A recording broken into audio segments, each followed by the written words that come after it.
गच्छामि धम्मं शरणं गच्छामि संघं शरणं गच्छामि संघं शरणं गच्छामि द्वितीयं बुद्धं शरणं गच्छामि द्वितीयं बुद्धं शरणं गच्छामि तृतीयं धम्मं शरणं गच्छामि तृतीयं धम्मं शरणं गच्छामि द्वितीयं संघं शरणं गच्छामि तृतीयं संघं शरणं गच्छामि तृतीयं बुद्धं शरणं गच्छामि तृतीयं बुद्धं शरणं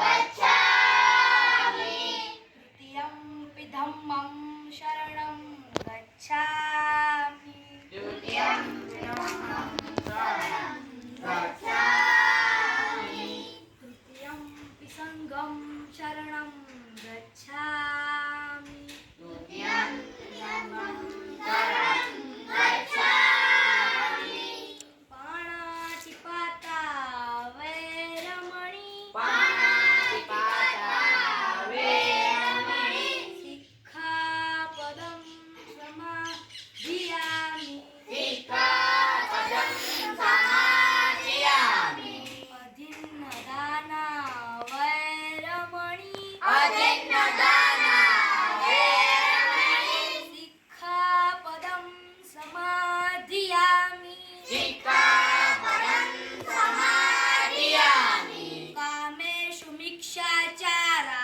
वैरमणि कामेषु मिच्छाचारा वेरमणि सिक्खापदं समाधियामि सिक्खापदं समादयामि मुषावादा वैरमणि मूषावादा वेरमणि सिक्खापदं समाधियामि सिक्खापदं समादयामि सूरामेरय मज्जपमाडठाणा वैरमणि शूरामेरय मध्यपमानताना वेरमणि सिक्खापदं समाधियामि सिक्खापदं समादयामि सब्बपापस्य करणं सर्वपापस्य करणं कुशलस्योपसम्पदा कुशलस्य सम्पदा सचित्तपर्योदपणं सचित्तपर्योदपणम् एतं बुद्धान् शासनम् एतं बुद्धान् शासनं साधु साधु साधु साधु साधु साधु जय भीम नवोदय। आज हम तुमने एसटी संगठन विषय कही। अगर आप वही करते रहेंगे जो करते आए हैं, तो अगर आपको वही मिलता रहेगा जो मिलता आया है। अगर आपको वह पाना है जो आज तक नहीं मिला, तो आपको वह करना पड़ेगा जो आज तक नहीं किया। એસએસડી એટલે કે એવું સંગઠન કે જેમાં કોઈ ફંડ ફાળા લેવામાં આવતા નથી। આ સંગઠનની સ્થાપના 2006માં રાજકોટ જિલ્લામાં 50 સૈનિકોથી થઈ હતી અને હાલમાં હજારોની સંખ્યામાં સૈનિકો ઊભા કરેલ છે। જ્યારે બરબાદીને સામે લઈ આવ્યા ત્યારે તે તટે બરબાદી હતી, પછી ત્યારે પ્રમુખ વેચાઈ જાય છે અને સંગઠન વિખાઈ જાય છે। તે માટે આ સંગઠનમાં કોઈને હોદ્દા આપવામાં આવ્યા નથી। આ સંગઠન કોઈ 2 દિવસના ઝડપીવાળા માટે નથી, 365 દિવસ કામ કરે છે। આ સંગઠનના સૈનિકો ગામે ગામે જઈ મહાનાયકોની વિચારધારા સમાજને જાગૃત કરે છે અને વ્યસન મુક્તિ સમાજ બનાવે છે। આ સંગઠન એ 14 એપ્રિલ અને 6 ડિસેમ્બરના કાર્યક્રમ આપે છે। તેમાં મહારેલી, મહાસભા અને મહાસલામીનો પણ કાર્યક્રમ હોય છે। આ સંગઠનમાં એક ડ્રેસ નક્કી કરેલ છે, ગ્રીન કપડા સાથે વ્હાઇટ બેલ્ટ અને બ્લેક શૂઝ અને હાથમાં લાકડી અને એસએસડીના લોગાવાળી કેપ। અને આ સંગઠન ગુજરાતભરમાં જ નહીં, રાજસ્થાન, મહારાષ્ટ્ર જેવા બીજા સંગઠનને પણ ત્યાં આ સંગઠનના સૈનિકો ઊભા કર્યા છે અને આ બધા જ સૈનિકો બિન સ્વાર્થે આ સમાજને જાગૃત કરવાનું કામ કરે છે। બસ આટલું જ કહીશ। જય ભીમ, નવ બુદ્ધ।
બધા આજે હું તમને રોહિત વેમુલા વિશે કહીશ. રોહિત વેમુલા જન્મ 30 જાન્યુઆરી 1989 હૈદરાબાદ તેલંગાણામાં થયો હતો. તેમનું મૃત્યુ 17 જાન્યુઆરી 2016માં થયું હતું. હૈદરાબાદ સેન્ટ્રલ યુનિવર્સિટીના સમાજશાસ્ત્ર વિભાગ PhD કરતા ક્રાંતિકારી વિચાર ધરાવતા હતા. જાતિવાદી વ્યવસ્થાનો વિરોધ કરતા વિદ્યાર્થી રોહિત વેમુલા અને તેમના 4 સાથીઓને યુનિવર્સિટીના કેમ્પસમાં પ્રવેશતા પ્રતિબંધ લગાવીને સસ્પેન્ડ કરી દેવામાં આવ્યા.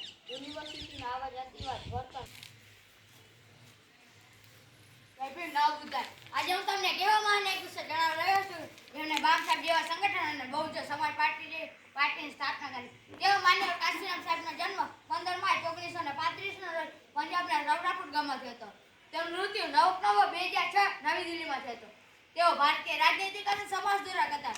તેઓએ દલિતો, પછાતો અને લઘુમતી અને રાજકીય કારણો માટે આજીવન સંઘર્ષ કર્યો. તેઓએ ગીતાથી બંધાયેલ ઉત્તર પ્રદેશની ધજા હેઠળ તેના માર્ગે ચોકી ગયા અને જોયું કે દલિત અને સામાન્ય માણસ પોતાના બળ ઉપર કેટલું કરી શકે છે.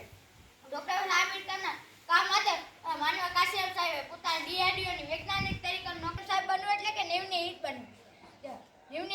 જ્યારે કાશીરામ સાહેબ સમગ્ર ભારતનો પ્રવાસ સાયકલ પર કરી રહ્યો છે, ત્યારે તેમની સાયકલમાં બેઠા આપણે સૂયો મારીને ઊભો કરવામાં આવે છે.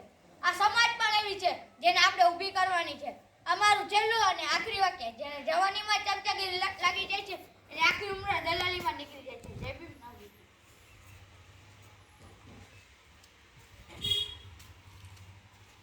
જય ભીમ ન મૂકવું જાય. તમે જય ભીમ ન મૂકવું જાય. આ પણ વાત પણ નાની છે, પણ કે વિચાર તારાની અને જ્ઞાન તળાવવાની છે. આ વાત વિચારવા જેવી છે. આ પાન તમે કાચિયાન સાહેબ વિશે થોડુંક સાંભળ્યું હશે. તેમના વિશે માહિતી પણ ખબર હશે. કાચિયાન સાહેબ વિશે સાંભળ્યું હશે. તેમને પૌતર નાયક કોને બનાવ્યા હતા? ઈ હતા જીના પાના સાહેબ હતા. જીના પાના સાહેબ હતા. તમે પામચેક વિશે થોડુંક સાંભળ્યું હશે. તેમના વિશે માહિતી પણ ખબર હશે. તેમનું નામ પણ સાંભળ્યું હશે. તેમાં 3 લોકો એક સાથે કામ કર્યું હતું. જે હતા DK કાપરે સાહેબ, માનવ કાચિરામ સાહેબ અને જીના પાના સાહેબે ત્રણેયને મળીને એક સાથે આ સંગઠનને આગળ વધાર્યું. આ માનકો કોને બહાર પાડ્યા જેનું આપણે ધ્યાન પણ ન હતું? જે હતા DK કાપરે સાહેબ, માનવ કાચિરામ સાહેબ અને જીના પાના સાહેબે ત્રણેય મળીને આ માનકોને અલગ પાડ્યા. તેમાંથી આજે હું તમને જીના પાના સાહેબ વિશે થોડું કહીશ. જીના પાના સાહેબ પેલે પત્તાવાળામાં નોકરી કરતા હતા. પછી તેઓ DRDOમાં કર્મચારી તરીકે નોકરીમાં આવી ગયા. સ્થાપના કરી છે. પછી તેઓ DK કાપરે સાહેબ, કાચિરામ સાહેબ અને જીના પાના સાહેબ ત્રણેય અલગ પડી જાય છે. કારણ કે DK કાપરે સાહેબ અને જીના પાના સાહેબે પામચેકને આગળ વધારવાનું કામ કરી રહ્યા હોય છે. અને કાચિરામ સાહેબે 1982માં બહુજન સમાજ પાર્ટીની સ્થાપના કરી દીધેલ હોય છે. પછી તે કરી દીધેલ હોય છે. કાચિરામ સાહેબ, DK કાપરે સાહેબ અને જીના પાના સાહેબનો જીવન ઉચિતાર્થ રહ્યો હતો. મારું જય ભીમ નમો બુદ્ધાય. જય ભીમ નમો બુદ્ધાય. મારું નામ ધ્રુવી છે. હું ધોરણ 2માં અભ્યાસ કરું છું. જય ભીમ નમો બુદ્ધાય. મારું નામ વાજદ નિંજન છે. હું ધોરણ 2માં અભ્યાસ કરું છું. જય ભીમ નમો બુદ્ધાય. મારું નામ દિશા છે. હું ધોરણ 4માં અભ્યાસ કરું છું. જય ભીમ નમો બુદ્ધાય. આજે હું તમને ત્યાગ બલિદાન અને કરુણાની મૂર્તિ માતા રમાબાઈ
પૂછે મારું નામ ખુશલી છે હું ધોરણ 7માં અભ્યાસ કરું છું जन्मपुटी से 57 में वह तलवार पुरानी थी खूब लड़ी वो मर्दानी वो झांसी वाली झलकारी थी एक एवा महिला જેમને બહાદુરી અને વફાદારીના ઇતિહાસમાં સ્થાન ન મળ્યું પરંતુ સામાન્ય લોકોના હૃદયમાં સ્થાન આપ્યું આજે હું તમને એક એવી વીરાંગનાની વાત કહીશ જે સમયમાં દીકરીઓને સ્થાપનો ભાર માનવામાં આવતો હતો તે સમયમાં ઝલકારીબાઈ ભારત ઇતિહાસ રચી નાખ્યો હતો જેમણે સાહસ શૌર્ય અને સમર્પણથી ભારતીય ઇતિહાસમાં પાનસ સુશોભિત બની ગયા હોય તેવા એક વીરાંગના એટલે કે ઝલકારીબાઈ. ઝલકારીબાઈનો જન્મ ઝાંસીના થોડા અંતરે આવેલા ભોજલા ગામમાં થયો હતો. ભોજલા ગામમાં 22 નવેમ્બર 1830 ના રોજ થઈ थी वह झांसी की झलकारी थी गोरों को लड़ना सिखा गई वह रानी बन जोगन दिखा गई इतिहास में जनक रही वो तो भारत की सन्नारी थी. ઝલકારીબાઈ દુશ્મનોના હાથે પકડાતા તેમને ફાંસીની સજા આપવામાં આવી. કેપ્ટને કહ્યું ફાંસીની સજા આપવા પહેલા પૂછ્યું કે તેમની સાથે શું કરવામાં આવે. ઝલકારીબાઈ નિરીક્ષેપણે જવાબ આપ્યો કે ફાંસીની સજા આપવામાં આવે. કેપ્ટને કહ્યું ભારત 1% મહિલા પણ તેના જે બહાદુરી બતાવે તો અંગ્રેજોને ધરાશયની જબર. બસ આટલું જ કહીશ. જય ભીમ નમો બુદ્ધાય. મારું નામ જાનજાની સંજયભાઈ છે. હું ધોરણ 6માં અભ્યાસ કરું છું.